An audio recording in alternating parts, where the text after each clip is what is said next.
Uh, well, if you guys can hear me, I'm trying this again. I'm so sorry. It's just not working for me. I don't know what I'm doing wrong. I think it might be working now, though. Well, if you guys can hear me, I'm trying this again. I'm so sorry. It's just not working for me. I don't know what I'm doing wrong. I think it might be working now, though. Well, okay. Maureen says she can hear me. Goody. Okay. All right. So sorry. It's just not working for me. I don't know what I'm doing wrong. And so I think you guys can hear me. And so Ethel says that she can hear me. And Stephanie says that she can hear me. And I think that I am good at this point. Right? So I'm going to continue. Yes. Okay. All right, and so my name is Kandia Haynesworth. I am with Kandia Haynesworth Designs. I am in my studio at the Kandia Haynesworth Design Studio in my home, and I am also the president of the group Embroidery Boss on Facebook and your embroidery expert. And so tonight I am talking about tips for the new embroidery business owner because I get a lot of questions from a new embroidery business owners who are actually hobbyists transitioning over into the embroidery business industry. And for the most part, I get a lot of the same questions. And I just wanted to kind of go through some of these things. Some of you who are seasoned embroidery business owners have heard me say some of these things before, but I just want to kind of throw in some new things for new embroidery business owners as well, of the things that I did not think about when I was starting out in the industry. And so I want to jump right into it. And I will go down and acknowledge you guys that are here tonight with me. And so I just want to jump into it so we can get started. Okay, so the first tip that I have for the new embroidery business owner is to label your stuff. So from the start, when items are leaving your embroidery studio, you want to make sure that you have labels on every item that you have embroidered. Okay, and so if you have not ordered labels, you can order them now. I have been recommending a company named Print, but I have learned lately there have been some issues there with them. I haven't had an issue with them, but some of the Embroidery Boss members have had issues with communicating via customer service. And so if you don't want to take the chance with using icaprint.com, you can go on eBay, you can go online, you can Google it, but regardless, make sure your stuff is labeled. I just want to show you the labels that I have been using. Look like these. These are satin labels. You can upload your picture and you can create your tags that way so you can sew them on into your items when you are embroidering. And so for the most part, it literally helps you brand your company from the start. I didn't do this at first. Okay, I couldn't do this at first because I just didn't know to do this. But if I could do it all over again, imagine this. I have started this business in 2009. Right now we are in 2018. 2019 will make 10 years that I have been in business. Those items that I was embroidering nearly 10 years ago, where are they? They may be keepsakes, but nobody knows that I was the one who did it because I didn't attach labels to it. So from the start, you want to start your company off right and brand your company. And one of the ways that you do that is by labeling all of your merchandise. So that's the first tip. The next tip is get an app. Get an app, telephone number for your business. And this is not for the new embroidery business owner. This is for all embroidery business owners. Do not use your personal cell phone. Do not use your home phone to conduct business. Period. Okay. And so these days, this is not an extra cost. Okay. So what I am saying to you, you can have your company. All right. Someone contact your company at home, professionally, with a separate number. Okay. And this way you don't have any hesitation about giving out your number. This number should be solely used for your embroidery business. And those of you who may not be aware of these free apps and free services, one of the companies that I like to recommend is called SIDELINE. I use this company. I have used this company, and I love this company. It is a company that will allow you to download your app, allow you to pick your telephone number for your business with your area code or any area code that you decide, and you can print it on your business card, your website, put it on your Facebook. Regardless, you can use this telephone number for your business. And so my telephone number is 570-733-4300. And so I like to think, I'm kind of old school, that the 00s indicate business. And so I like the look of it, when it's on a business card and so forth. And so I was the one that picked that number when I was looking for a number through SIDELINE, and I did not have to pay for it. Only thing I will tell you is with some of the apps, after you have used it for some time, like a year, they will require you to pay for it on a yearly basis. It could be $50, it can be $100. I don't mind if it's working. If it wasn't working and I wasn't using this business number as this telephone number for my business, and no one was calling, then it wouldn't be worth it. But the fact that I really use this number solely for my business, it makes sense for me to pay it. And guess what else? It's a tax write-off or tax deduction at the end of the year, so I don't mind. I don't have a monthly bill, so I really like that. But what I'm saying to you is start off free. You don't have to have a bill at first, but overall you want to have a telephone number for your business. Do not use your cell phone number. Do not use your home number to conduct business. All right. The next thing I want to go on is to social media. This is one of the most popular questions that I have from a lot of embroidery business owners who are new, who are hobbyists, who are actually in the embroidery industry already. They want to know if they should create a separate page for their Facebook business. Absolutely. Absolutely. Absolutely. And the reason being is people who are not your family members and who are not your friends really should not have access to your personal Facebook page. Yes, you may start out that way, but if you are transitioning into an embroidery business, create a separate public page for your embroidery business. All right. And so this way you don't have your baby pictures. You don't have pictures of your parents. You don't have pictures of your other family members, out there to the world who may not appreciate that. Even though some may say that once you put it on social media, it's out there anyway. However, Facebook does allow you to have your page as private.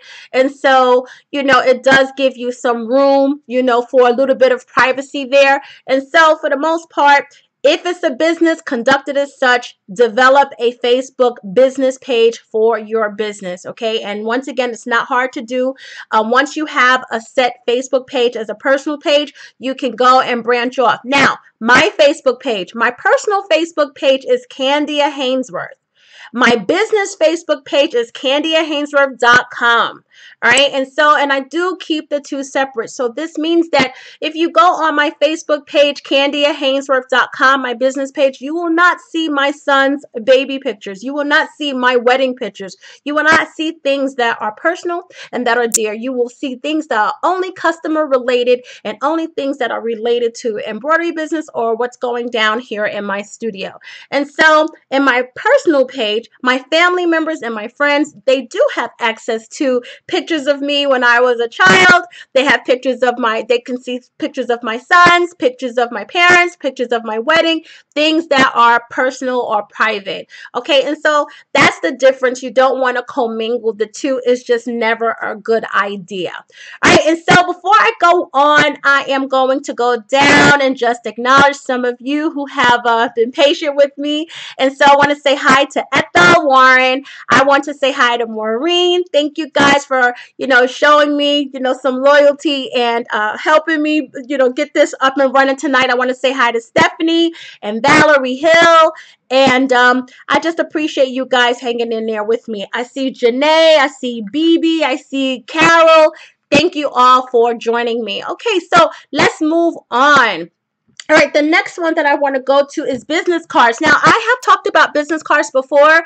You all know that I absolutely love, love, love Vistaprint. I just want to kind of go over that again. If I can just show you my business card. As you can see, this is a revised version of my business card. My old business card had the black logo on it. And this is my new business card, and it has pictures on the back. And it also have prices, okay? And so that was something that I did new. I didn't have that on my old business card. As a matter of fact, I'm going to get up. I'm going to go and grab one of my old business cards just so you can see what I'm talking about. So excuse me.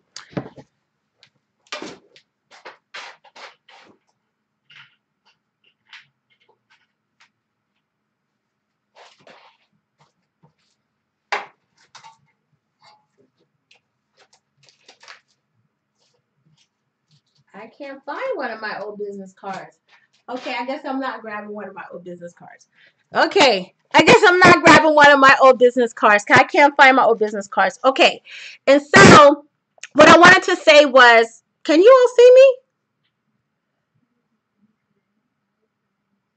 So anyhow, what I wanted to say was, my business card now have pretty much an explanation of my services here, and it also have pictures, and the pictures also have prices. And so this is something that I came up with. I really wish that I could find one of my old business cards, but I can't.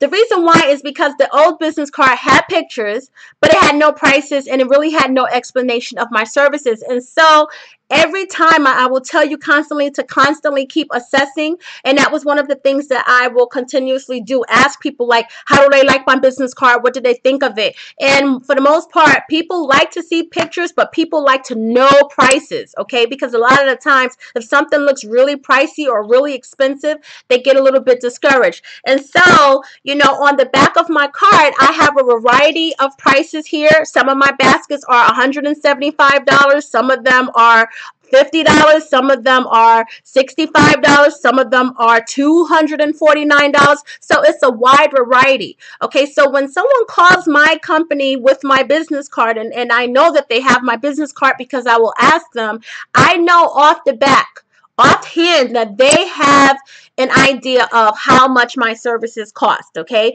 And so this way they're not intimidated. They are prepared to spend money, to be quite frank, okay? Because they have an idea. Now, whether they want to do a $250 something or a $65 something, whatever the price range is, they are prepared. They are fully aware of what my prices are going to be, okay? And so that's a good idea. This way you don't get the call and you're happy because you got the call, and then when you are telling them that your prices, they get discouraged or say that they're going to call back or say they have to think about it. By the time someone calls me, they already thought about it. They already know what my price range is, and they are ready to go. And that's what you want. And so that is going to be my embroidery tip for number 4. Embroidery tip number 5.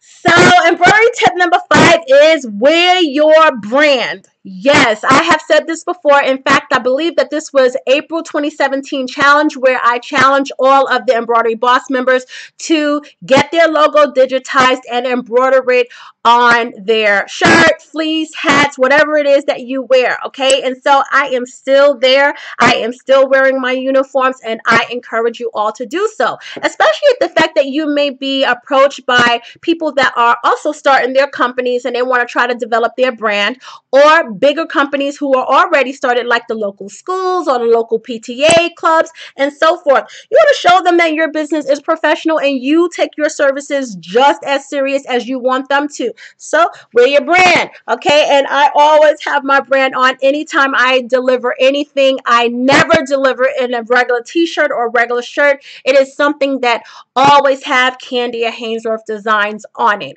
All right, and so once again, I encourage you all to wear wear your brand. Never get tired of promoting your company, and the best way to do it is to wear your brand. Think of it this way: you're wearing somebody's brand anyway, right? And so it might as well be your own. So even if you have on a blank t-shirt, who made that t-shirt? Was it Hanes? Was it Fruit of the Loom? Was it Gildan? It was somebody. Somebody made the shirt. So if you can embroider your logo on it and promote your business amongst whatever you're doing, do it. And so that's going to be the tip for number 5. Okay. Tip number 6. Okay, you've all heard me say this before. Tip number 6 is going to be, simply put, keep your pets out of your studio. All right, keep your pets out of your studio, your embroidery space that is becoming a business. Now, if it's a hobbyist space, may not apply to you. But if you are running business, conduct it as such. Your embroidery business is ran out of a space, out of your home, out of a mom and pop shop, whatever it is. Your embroidery space is for humans, human beings that are planning on, paying for your services with money. And so make sure that you provide an area where you don't have pet fur or cat hair or dog hair around it. Keep the pets out of your studio. And I'm sure you all have heard me say that before. Number 7, clean up. Simply put, clean up. All right. Some people like to say that, a clean embroidery studio means that it's an unused embroidery studio. I will tell you 1 in a million times that is not so. Who wants to buy from a dirty merchant?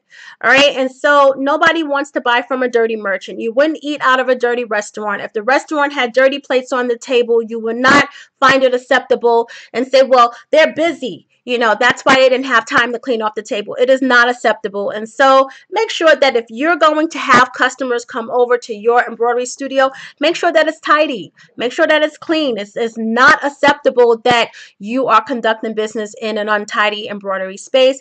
Next, I want to also make you also consider that if you are conducting business in your embroidery studio, consider this, that they are looking around at where their items are going to be too, right? So if they are bringing you items, like let's say they have a blanket that they want you to embroider on, or if they want you to make them something, they are looking around at where these items are going to be created. So make sure that it is at least, presentable, it's clean, that kind of thing. People can accept 1 or 2 things being out of place. They don't expect things to be perfect. But when you have 10, 12, 15 things out of place, things are all over the place, and you're lifting up stuff, looking for stuff, it's just really unacceptable, especially if you are running a business, So just make sure that you have a clean place, okay? The next tip I want to say is show your stuff. Show your stuff off, okay? If you have pillows, if you have totes, and whatever it is that you do, okay? I know everybody don't do baby ensembles. I've said that before, but whatever it is that you specialize in, I see a lot of people do the hooded the hooded towels. Have a bunch of those in your studio. If you do towel wraps, if you do regular bath towels, have those in your studio so people can see a variety of what it is that you do. Okay, don't just tell them. Don't always have pictures. Pictures are nice, but it's nothing like having the item in your hand and seeing the beautiful, bold embroidery firsthand. I'm sure you all can agree.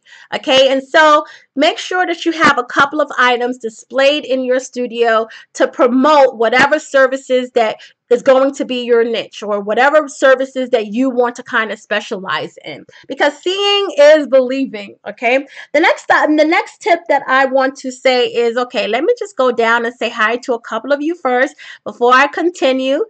All right, and so I want to say hi to Carol Coleman. Thank you for joining in. I want to say hi to Ethel. Ethel, I said hi to you already, but I want to say hi to you again. Yes, it is like a walking advertisement. Ethel, it is. And people trust you when you're wearing your own brand, right? And so if you can brand yourself and wear it proudly, they are going to be inclined to trust you to develop their brand and so forth. So yes, make sure that you wear your brand. Okay, so the next thing I want to say also is tip number, I think we were up to number 9. I want to say make samples. Okay, not only can you show off in your studio for tip number 8, but you can also use these samples that you have made for your website, for your Facebook page, for your Etsy, as well as items that you can display in your studio. But most importantly, you can use these items as promotional items, promotional gifts. Okay, so if you have your Facebook business page, okay, and you have your Facebook personal page. Go through your Facebook personal page timeline and see who's having a birthday coming up, who's having a baby, who's retiring, who's getting married. See what your family members and friends are doing and create some kind of gift for them. Right? But you're going to use this gift. You're going to use this gift as items to take pictures of, to post on your website, to post on your Etsy, and to show new customers what it is that you can do. Okay, because a lot of the questions that I get is, well, how do people want to see what I can do? And it's just, to me, it's never really a good idea to snatch a picture from someone else's work, and say to a customer, well, I can do this, because you're not gaining their confidence that way. They know that whoever created that item in a picture, that's what they can do. And you are trying to develop confidence from them by telling them that you can duplicate it or do something as such. People like to see what you can do. Okay, so just consider that you don't want to snatch a picture from someone and tell a customer that this is what you can do. You want to show them that that's what you can do. A lot of the times now, I will tell you this, a lot of the times customers will send me pictures and say, Kandia, can you do this? Right? Or I saw this someplace else. Yes, you can conduct business like that if they send you a picture. But I personally, as a business owner, would never present another picture to someone else, to a customer from someone else, and say that I can do it. I want to show them what I can do, and I want to gain their confidence from the start. Okay, so make sure that you have samples to display in your studio and samples that you can show customers what it is that you can do. All right, so the next tip I want to say is use a software. Use a software for your invoicing. Okay, and so I know people are doing this Google invoice kind of thing.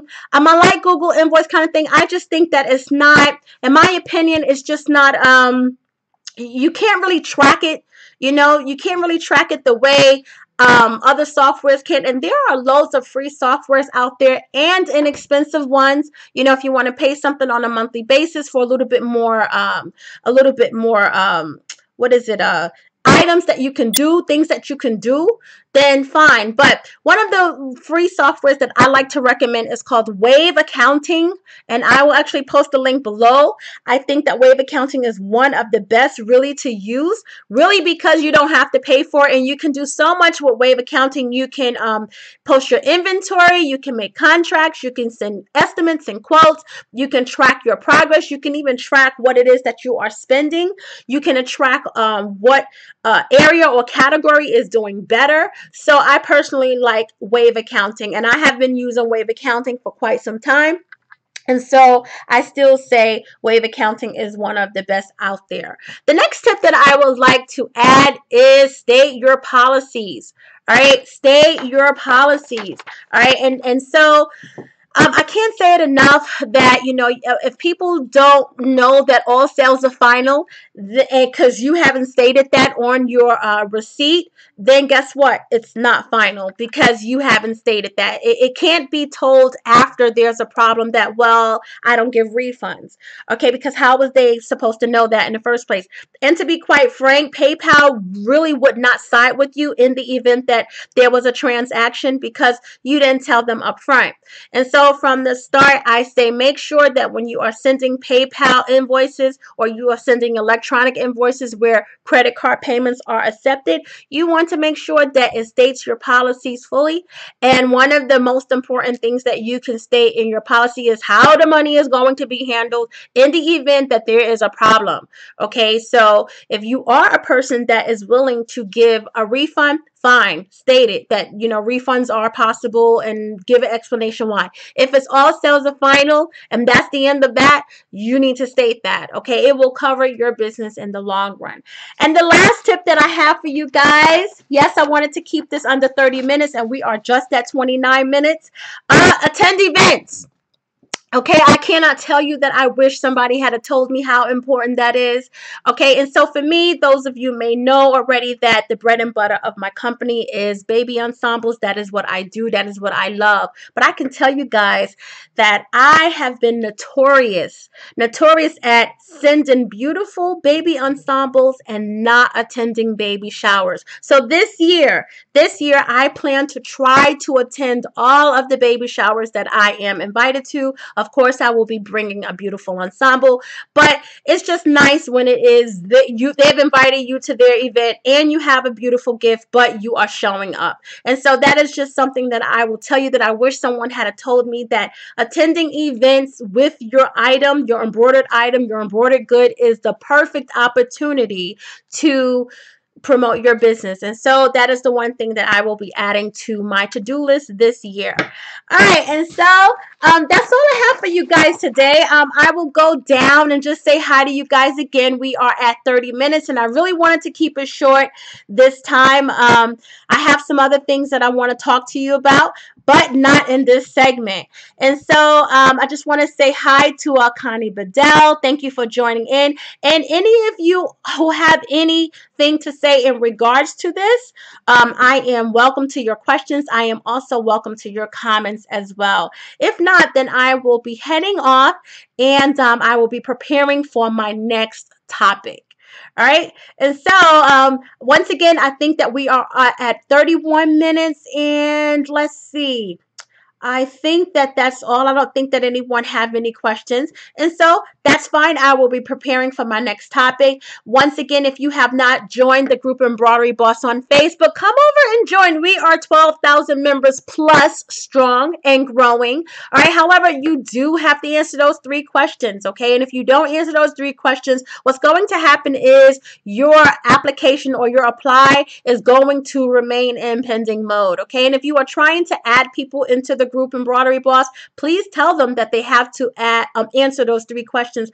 Otherwise, they will not be allowed in the group. All right. And then when you are in the group Embroidery Boss, please make sure that you read the rules so you understand it all. All right. And so if you are not an embroidery business owner and you have no interest in becoming an embroidery business owner and you don't want to join the group Embroidery Boss, come see me over on Kandia@Haynesworth.com on Facebook, and I'm also on Instagram as well. Thank you all for joining in, and until then, I'll see you next time.